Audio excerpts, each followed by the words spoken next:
Boa noite, povo de Deus! Paz seja convosco, amém? O seu dia foi assim ou assim? Isso é só uma brincadeira, tá, irmãos? É que eu trato os irmãos lá da igreja assim. Aí quando eles dizem que tá assim, eu digo que o dia ainda não acabou, que ainda dá tempo de ficar assim, amém? Diga glória a Deus! O tema da palavra dessa conferência é 2 Pedro, capítulo 3, versículo 18. Quem tem uma Bíblia na mão, por favor, abra. Antes, crescei na graça e no conhecimento do nosso Senhor e Salvador, Jesus Cristo. Diga amém. Deixa a Bíblia do seu lado, que você vai precisar abrir algumas referências.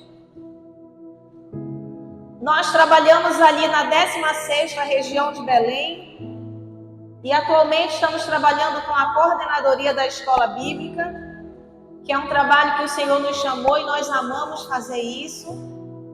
Desde já quero parabenizar a igreja pelo trabalho que está sendo realizado hoje. Que coisa maravilhosa é poder ter os estandes dentro da igreja, onde nós podemos de uma forma dinâmica aprender mais de Deus. Quando nós falamos de crescimento, nós falamos de algo que está progredindo ou que está regredindo? Vamos lá, participe comigo. Crescimento é algo que está progredindo ou regredindo? Olha só, quem tem criança aqui, levante a mão. Quem tem criança bebezinha em casa? Eu quero falar, queridos, sobre isso. Você sabe que a psicologia, a pedagogia, a ciência fala sobre 3 etapas do crescimento de uma criança. E é trazendo o crescimento dessa criança, essas etapas, que eu quero trazer para esse conhecimento da palavra de Deus. Olha só, a primeira etapa é engatinhar, a segunda etapa é falar, a terceira etapa é andar. Quem tem criança em casa sabe que a criança passa por essas 3 etapas. E a primeira etapa é engatinhar. Você já viu a criança engatinhando, irmãos?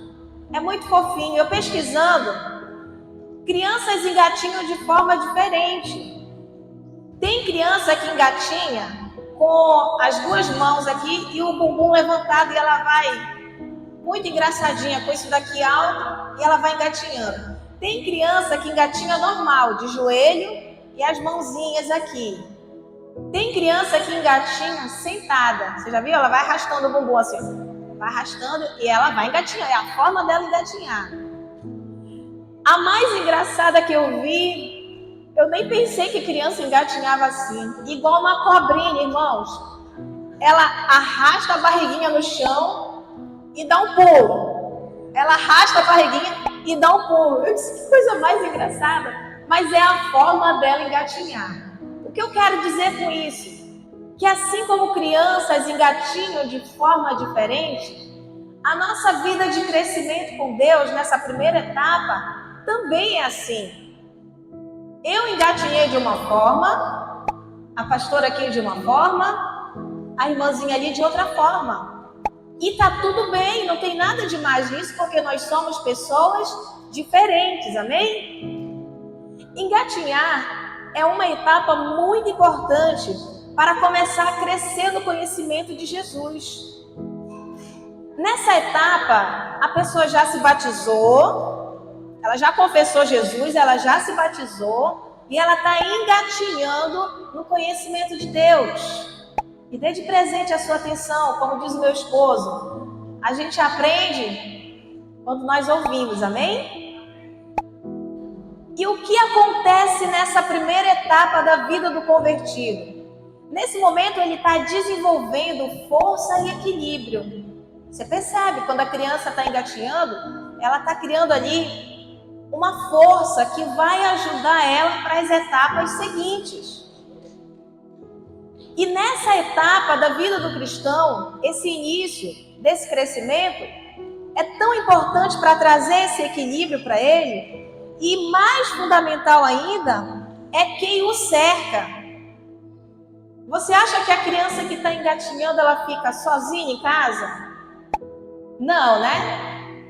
Participe comigo. A criança que está engatinhando, você deixa ela sozinha e vai embora? E aí precisa ter alguém ali dando suporte para essa criança, para ela não se machucar, mas para ela aprender para as etapas seguintes. E veja só, na vida espiritual, nós precisamos de pessoas para ajudar, porque todo início é primordial nesse momento que a criança está engatinhando, nesse momento que a pessoa está crescendo na sua vida espiritual, todo ensinamento é fundamental. Olha só, ajudar com o discipulado individual. Eu sei que cada igreja tem a sua realidade, cada região tem a sua realidade, mas a pessoa veio para Jesus, está engatinhando. Você precisa ajudar essa pessoa com o discipulado. Se essa pessoa não tiver um discipulado individual e posteriormente a escola bíblica, essa pessoa não vai conseguir continuar as próximas etapas. Eu me recordo que aos 16 anos, quando eu aceitei Jesus, eu fui convidada, por causa do meu esposo, que era músico da igreja na época, para uma confraternização na casa de uma pastora. E lá tinham vários irmãos e era uma confraternização. E no final eles fizeram uma coisa que me chamou a atenção, porque eu estava engatinhando, eu não sabia nada de Bíblia, eu não sabia nada sobre Deus. Eu tinha vindo de uma igreja onde as coisas eram repetitivas. Então era só isso que eu sabia fazer, eu não sabia nada de Bíblia. E aí naquela roda ele tinha um costume, já encerrando para se despedirem ali daquela confraternização, o pastor Clóvis, que não está mais entre nós, já foi para o Pai, ele disse: olha, vamos terminar, antes de nós orarmos, eu quero que cada um recite um versículo. Aí eu fiquei, agora que é? Eu sou nova convertida, eu estou engatinhando, eu não sei nada de Bíblia. O que eu vou falar? Eu vou passar vergonha. Só que mesmo a gente não conhecendo nada de Bíblia, a gente já leu uma frase no carro, sim ou não? Na camisa de alguém, sim ou não? No muro do vizinho, sim ou não? E aí, né, enquanto eu fui a última, né, enquanto estava passando, eu digo, meu Deus, me ajuda. E foi muito engraçado, irmãos, porque quando chegou na minha vez, eu enchi o peito, né? Respirei fundo e disse: não sei qual é o salmo, pastor, mas eu gosto muito daquele que diz: tudo posso naquele que me fortalece. E aí, irmãos, o pastor, por eu estar engatinhando, ele poderia me corrigir depois, né? Mas ele me corrigiu, foi na roda, irmãos. E eu nunca mais esqueci que tudo posso naquele que me fortalece está em Filipenses 4:13 e não em Salmos. Você está entendendo? Então, isso foi o início da minha vida cristã. Mas depois eu fui passando pelo processo de ensinamento. Eu acabei de falar para a pastora que o meu esposo sempre foi um grande discipulador. Sempre me ensinou muitas coisas. Sempre me ensinou coisas da palavra de Deus, curiosidades da palavra de Deus que eu não conhecia. E eu louvo a Deus pela tua vida, meu amor. Eu quero deixar para vocês 1 Pedro, a Bíblia está aberta, você pode ler que nós ainda estamos em Pedro, né? Só que é 1 Pedro, volta um pouquinho, capítulo 2, versículo 2. Desejai o puro leite espiritual, como crianças recém-nascidas, a fim de quê? A fim de quê? De crescerdes por intermédio desse alimento para a salvação. Olha só o que o apóstolo Pedro está dizendo aqui. Desejai o puro leite espiritual. Queridos, esse início nós precisamos desejar. E ele está falando que o desejo desse alimento espiritual é para o nosso crescimento. A segunda etapa do crescimento é aprender a falar. Qual é a segunda etapa? Crianças aprendem a falar em tempos diferentes. Você sabe que tem gente que espoca, né? Espoca o quê, irmão, na boca da criança? Caroço de açaí, é isso? Que não tem isso aqui em Paragominas, não? Gente! É o caroço do quê, meu filho, que põe na boca? É do açaí, né? Que estoura assim, o açaí verde. Ei, irmão, vocês são crentes, para com isso. Tem criança que começa a falar cedo. Tem criança que começa a falar mais tarde. A nossa filha começou a falar muito cedo. Mas tem criança que demora um pouco mais. E qual é o problema nisso? Tem algum problema? Não. Agora, existem alguns fatores que faz com que essa criança desenvolva a fala mais rápido.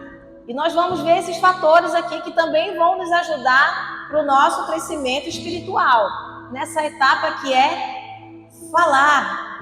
Você já engatinhou, você não se desviou, você não saiu da igreja, você continua aqui. Agora você vai aprender a falar com Deus. Assim como uma criança aprende a falar, ela já nasce falando, queridos. Ela aprende a falar de forma natural, mas também através de alguns estímulos. Olha só, o primeiro, como eu já falei, é estimular. Você já viu que nós treinamos as crianças a falar? A mãe primeiro ensina a falar mamãe e o pai ensina a falar papai. Aí a criança não sabe falar ainda, aí como é que ela faz? Ela fica balbuciando, ela fica pá, e para a mãe ela fica mamã. É assim ou não é? Foi assim que a sua criança começou a falar? Com o balbúcio. Então, é da mesma forma, queridos. Isso é estimulado. Quando nós estimulamos através do discipulado, através da escola bíblica, esse novo convertido, ele começa a balbuciar, como fui eu lá falando do salmo que não era salmo, que era Filipenses. Eu estava balbuciando porque eu ainda não sabia nada sobre Deus. Então, estimular é um fator importante. O segundo é você dedicar tempo. Quando você dedica tempo para ensinar a criança as palavrinhas, você vai ver como que ela vai ficar um papagaio. Quem conhece a Lulu? Entendi. Paizinho, ela é encarregada da reserva. Tá bom. Pode pôr no elevador, por favor? Uma criança de 2 anos que circula na internet. Quem já viu? Já viu? Meu Deus, como pode uma criança daquele tamanho falar tudo aquilo? Pesquisa na internet depois, Lulu. Ela fala muito, parece gente adulto, é muito engraçado. Mas por quê? Porque os pais dedicam. O pai é radialista e a mãe é jornalista. Então eles dedicam tempo para incentivar. Inclusive ela tem até um canal de várias coisinhas que ela faz junto com os pais. Porque eles dedicam tempo. E na igreja nós precisamos dedicar tempo para essas pessoas. Eu tenho muitas coisas para fazer, Marcela, eu trabalho, eu estudo, eu também faço tudo isso. Eu trabalho em outra cidade, eu estudo, faço faculdade, tenho a igreja, tenho célula, tenho escola bíblica, tenho a coordenadoria para tomar conta, tenho meu marido, tenho minha filha, eu tenho um monte de coisa, mas mesmo assim precisamos dedicar tempo para essas pessoas que ainda não conseguem falar, que ainda não sabem muito sobre Deus. O terceiro é a convivência. Uma casa que tem muita gente, você acha que a criança fala mais rápido? É mais fácil, porque tem o pai falando, tem o avô falando, tem o tio falando, tem o vizinho falando, tem tanta gente falando, e isso vai estimulando a criança a falar, porque ela está ouvindo. E por ouvir, ela começa a replicar as palavras. Por isso que é tão importante nós termos cuidado com o que estamos falando perto das crianças, porque elas vão replicar. E na igreja, vocês que são convertidos há mais tempo, tenham cuidado também com o que vocês estão falando, porque isso pode influenciar as pessoas que estão iniciando a sua caminhada com Cristo. Olha só, quando eu iniciei a minha vida cristã, ainda com 16 anos, na mesma época desse episódio, eu não sabia orar. E eu vou contar para vocês como foi que eu comecei a aprender a orar, como eu comecei a falar com Deus. Eu chegava no culto, sentava assim do lado. Qual é o seu nome, irmã? Aldenora.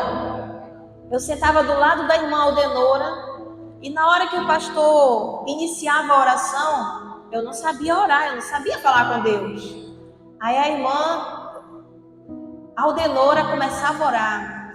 Meu pai, obrigado porque eu estou aqui nesse lugar. Eu te adoro. Aí eu ficava assim mesmo. É assim que a irmã ora.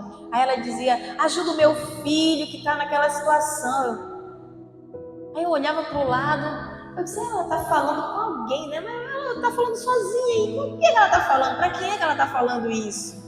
Para mim era tudo muito novo, queridos. Eu não entendia que ela estava falando com Deus. Mas eu escutava, enxerida e fofoqueira, né? Essa nova convertida. Ficava escutando a oração da irmã. Mas foi assim, queridos, que eu comecei a aprender a orar e a falar com Deus. E não tem mal nenhum nisso. Agora a gente vai aprender com a Marcela, que a gente vai ouvir a oração do irmão agora. Irmãos, perdoe, eu era nova convertida, tá bom? Não vá fazer isso aí querendo saber da vida do irmão, né? Deixa a oração dela lá, amém? E trazendo uma experiência da palavra de Deus, eu quero aqui compartilhar 1 Samuel. Não precisa você abrir esse, porque eu vou ler alguns. Só escute, com atenção. 1 Samuel capítulo 3, versículo 7 diz: porém Samuel ainda não conhecia o Senhor, e ainda não lhe tinha sido manifestada a palavra do Senhor. Observe que nessa referência aqui, Samuel já tinha sido deixado no templo desde quando? Desde criança, né? Você conhece a história aqui, os pastores já devem ter contado para você, que Ana não tinha filhos e ela conversou com o Senhor que se ela engravidasse, esse filho seria para servir no templo. Então ela desmamou Samuel e Samuel foi para a igreja aproximadamente por 2 anos. É a idade mais ou menos que a gente pode desmamar o bebê. Tem bebê que mama mais, né? E aí ela leva para o templo e Samuel já tinha crescido, já era um jovem. Mas a referência que nós lemos diz que Samuel ainda não conhecia o Senhor. Talvez fosse que nem Jó, né? Eu conhecia o Senhor só de ouvir falar. Samuel conhecia o Senhor só da forma que Eli, que era o seu discipulador, digamos assim, falava. Mas Samuel não tinha experiência nenhuma com o Senhor. E aí, por 3 vezes, o Senhor fala com Samuel, mas ele não entendia. E olha só a ajuda do discipulador. Ele chega com Samuel e diz: Samuel, se você ouvir de novo essa voz, entenda, não é eu que estou te chamando, é o Senhor que está te chamando. E aí você diz para ele: eis-me aqui, Senhor. E aí Samuel voltou. E aí no 1 Samuel, capítulo 3, versículo 10 diz: Samuel respondendo, na 4ª vez: fala que o teu servo ouve. Você viu aí, queridos? Eli dedicou tempo, Eli estimulou, Eli se dedicou para que Samuel viesse viver essa experiência. E aí Samuel nesse momento começa a ter a primeira experiência com Deus, de falar com Deus, de ouvir Deus, de ter um relacionamento com Deus. E essa segunda etapa, é isso que acontece, queridos. Se você ainda não teve a experiência de ouvir e de falar com Deus, essa segunda etapa vai trazer essa experiência para você, amém? E 1 Samuel, capítulo 3, 19, ainda nesse contexto, diz que Samuel crescia e o Senhor era com ele. E nenhuma de todas as suas palavras Samuel deixou cair em terra. Samuel aprendeu. Samuel entendeu o que era para ele aprender. Samuel começou a caminhar e ter essa relação com Deus, de falar e ouvir a Deus. E nenhuma das palavras que ele ouvia do Senhor, ele deixava cair. Sabe o que é isso? É tudo aquilo que o Senhor ensina através da sua palavra. Quando eu adultero, eu deixo a palavra do Senhor cair em terra. E aqui Samuel guardou, ele não deixou cair. Quando eu minto, quando eu fofoco, quando eu faço coisas que desagradam a Deus, eu deixo a palavra dele cair por terra. E nós precisamos entender nessa relação, nesse diálogo com Deus, que tudo que nós aprendemos, precisamos guardar dentro do nosso coração. Precisamos guardar e exercitar isso na nossa vida, amém? Quando começamos a ter uma relação com Deus e a falar com Ele, a nossa vida espiritual, o nosso crescimento se torna mais saudável. Uma vida espiritual sem palavra de Deus, sem vida com Deus, é uma vida doente, queridos. Não vai muito longe, ela para lá na primeira etapa. Ela engatinha e para lá. Mas se você se lança em Deus, se você aprende mais de Deus, você vai tornar o seu crescimento mais saudável. Olha só, e falar com Deus, aprender a falar com Deus, nada mais é do que a oração que eu estava ali ouvindo da irmã para tentar aprender.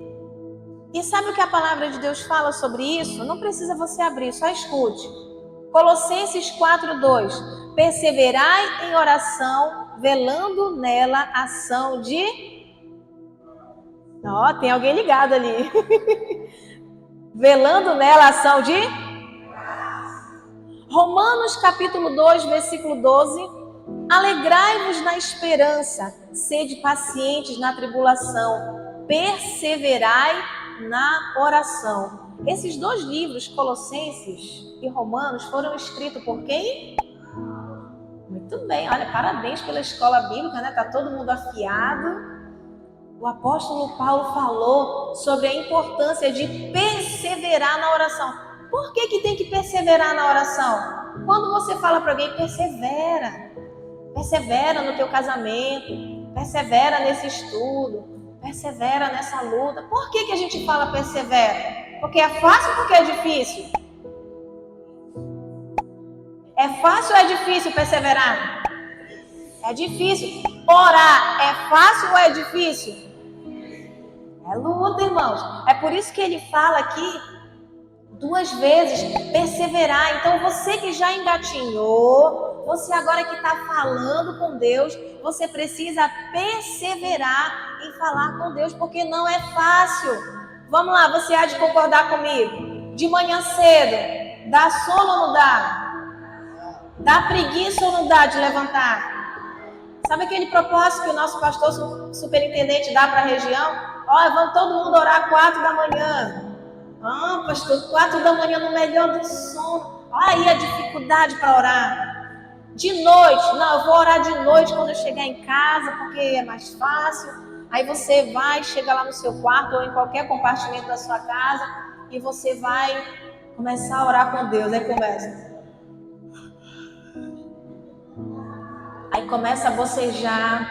Aí o celular, as notificações do celular, o áudio tá alto, aí começa plim, plim. Aí você fica, será que é o fulano? Peraí, Senhor, deve ser bem aquele negócio que eu tenho que resolver. Aí você já saiu da oração, aí você já vai ver, aí da feita que você entra na rede social, já é. Sim ou não?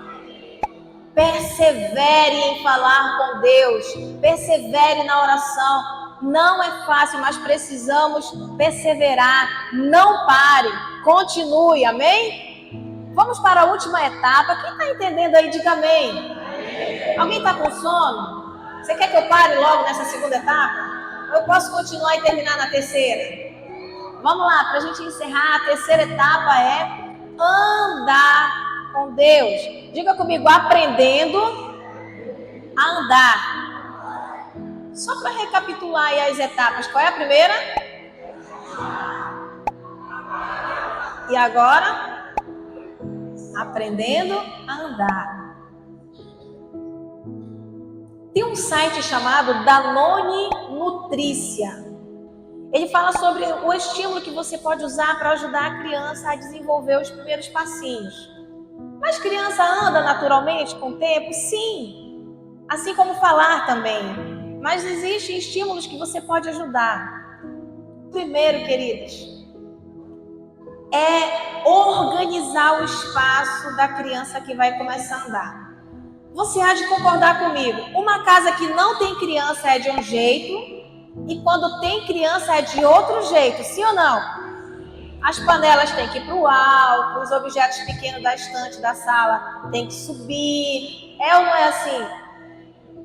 E aí você organiza o espaço para a criança começar a andar. Se no meio da sala tem uma mesa com ponta, você vai proteger aquela ponta para a criança não se machucar, ou você vai retirar aquela mesa dali. E esse primeiro estímulo, quando eu comecei a ler, eu disse: Deus, isso tem tudo a ver com a nossa vida espiritual. Agora que você engatinhou, agora que você aprendeu a falar com Deus, essa terceira etapa também é muito difícil, que é andar com Deus.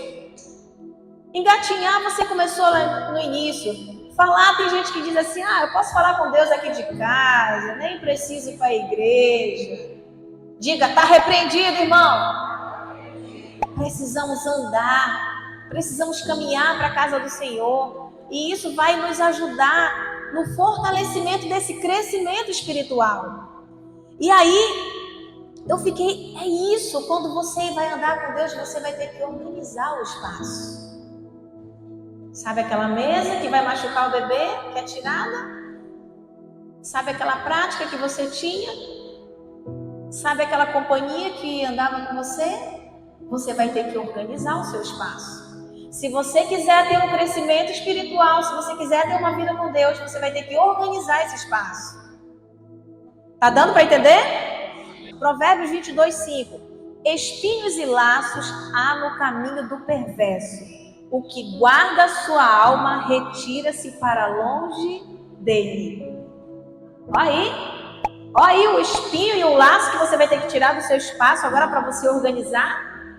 Olha aí, tá vendo a palavra de Deus nos ensinando? Segundo, quando você quer estimular uma criança a andar, você posiciona os brinquedos. Você põe aqui o carrinho, a bola, ou a boneca, ou sei lá o brinquedo que a criança tem. Aí você posiciona aqui, aí você fica, vem pegar aqui, não é assim que a gente faz? Nós posicionamos os brinquedos distante dela, é claro que é para estimular ela a vir até o brinquedo, para ela vir andando. E da mesma forma isso acontece na vida espiritual. Quais são as coisas que são posicionadas para atrair a nossa atenção? O que você acha que vai me atrair para ir para a igreja? É um namorado? É aquela rave que vai ter na igreja? O que será que vai me atrair? Tudo bem, queridos, que às vezes a gente vem por outros motivos, né? Eu vim para a igreja porque eu estava vivendo uma situação muito difícil. E quando eu cheguei lá, eu vi pela primeira vez o meu esposo. Até compartilhei ali o início. Quando eu vi ele, eu me apaixonei por ele pela primeira vez. Eu olhei e disse: eu vou casar com esse homem. E 23 anos já se passaram de casados. Talvez o meu brinquedo posicionado ali fosse o Marcílio. Ele estava posicionado e era na direção dele que eu queria ir.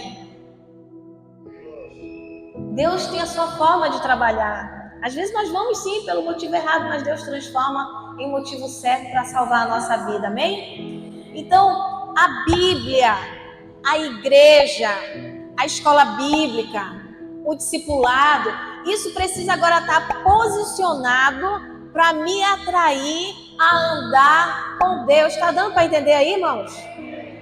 Você precisa ver o que está atraindo você. Se as coisas de Deus estão atraindo você para andar com Ele, ou se o mundo está atraindo você para ir para o mundo. Irmãos, o mundo é muito prazeroso. Quem já foi do mundo aqui? Levante a mão. O mundo é prazeroso, o mundo é carnal e a carne atrai a nossa vida. Só que quando nós chegamos nessa terceira etapa, não volta, irmão, pelo amor de Deus. Se você chegou na terceira etapa, que é andar com Deus, não volte para o mundo. Peça para Deus para que essas coisas posicionadas na igreja atraia você para Ele. Diga amém. Mateus capítulo 6, versículo 33. Uma das irmãs aqui leu. Quem foi? Quem foi que leu Mateus 6, 33? Das irmãs que apresentaram aqui na frente. Ali. Qual é o teu nome, irmã? A Camila leu Mateus 6, 33. Que diz o quê? Fala bem alto daí.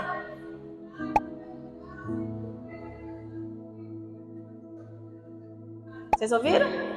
Buscar em primeiro lugar o reino de Deus e a sua justiça. Isso aqui é uma das coisas que tem que estar posicionado. Buscar o reino de Deus. E depois tudo que você precisar, o Senhor vai acrescentar.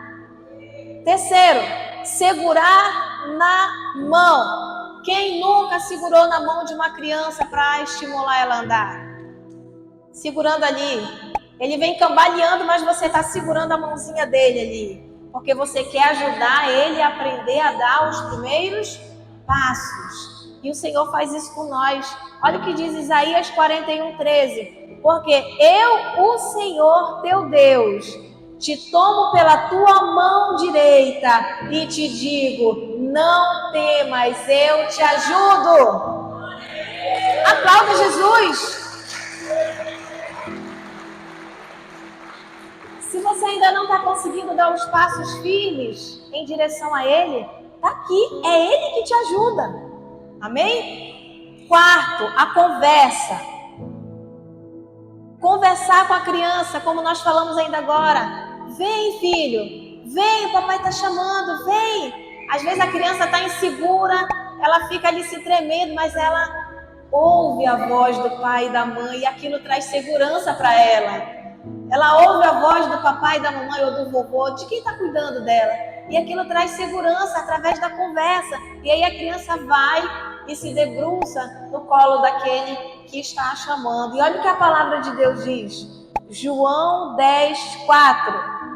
Evangelho de João, capítulo 10, versículo 4. E quando tira para fora suas ovelhas, vai adiante delas. E as ovelhas o seguem, porque conhecem a sua voz. Querido, se você já conhece a voz do seu pastor, do seu papai do céu, não tem como você não segui-lo. Se você já conhece, não tem como você escutar a voz de um estranho. Se você já conhece a voz dele, você vai seguir ele. Você é uma ovelha do pasto dele. E a ovelha, ela não segue uma outra voz, queridos. A ovelha, ela segue a voz daquele que está cuidando dela. E é isso que nós devemos fazer na nossa vida espiritual. Já chegando aqui na reta final, o último é a textura de chão. Se você colocar a criança para andar aqui nessa textura, ela vai ter um tipo de firmeza. Se você colocar aqui no tapete, ela vai ter outro tipo de firmeza. Se você colocar ela numa rua que tem pedras, chão batido, ela vai andar de outro jeito, sim ou não? Se colocar num lugar mais lisinho, ela vai andar mais facilmente. O que eu quero dizer com isso?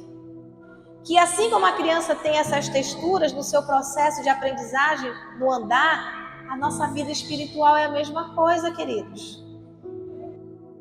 Marcela, mas é tipo aquele ditado que diz um pé na igreja e um pé no mundo? Uma textura lá, uma textura aqui? Tipo isso. Você está andando por texturas porque você está aprendendo a andar com Deus.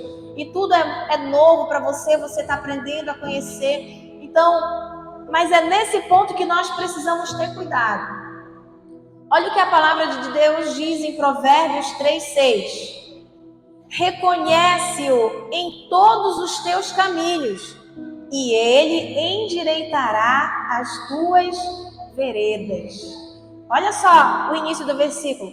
Reconhece-o em todos os teus caminhos. Teus caminhos são texturas diferentes de chão. Você, quando vem para a igreja, você vai parar agora de visitar lá o teu parente que não é crente? Você vai continuar visitando. Você vai parar agora de trabalhar naquela empresa? Porque agora você é crente? São texturas diferentes de chão. Mas sim, todas essas texturas de chão que você está seguindo, você reconheceu o Senhor, Ele vai endireitar as tuas veredas. O que isso quer dizer? Ele não vai permitir você cair, Ele não vai permitir você voltar para o mundo. Amém, queridos? Mateus 7,14. Como é estreita a porta, é apertado o caminho que leva à vida, e são poucos os que a encontrarão. Esse caminho apertado aqui, queridos, é uma textura divina. O chão desse caminho aqui, queridos, que você vai pisar, ele é apertado. Ele é difícil, mas ele vai nos conduzir à vida eterna com Cristo, amém? Eu quero deixar aqui para vocês 2 versículos que eu amo de paixão e eu aprendi a memorizar eles. Um é Oséias 6,3, que diz: conheçamos e prossigamos em conhecer ao Senhor. Você já conhece o Senhor? Agora você vai parar, é? Não. Continue, prossiga em conhecer ao Senhor. E o último é Tiago 1:2. Tudo isso que você aprendeu aqui nos estandes, tudo isso que você aprendeu com o pastor Marcílio, tudo isso que você aprendeu agora comigo, Tiago 1:2 diz que se você só ouvir e não praticar, de nada vale. Tiago 1:2 diz: não seja somente ouvinte da palavra de Deus, mas praticante. Então faça de tudo isso que você aprendeu aqui nessa noite, nessa conferência, faça isso prático na sua vida, amém? Fique de pé no seu lugar, em nome de Jesus, aplauda Jesus.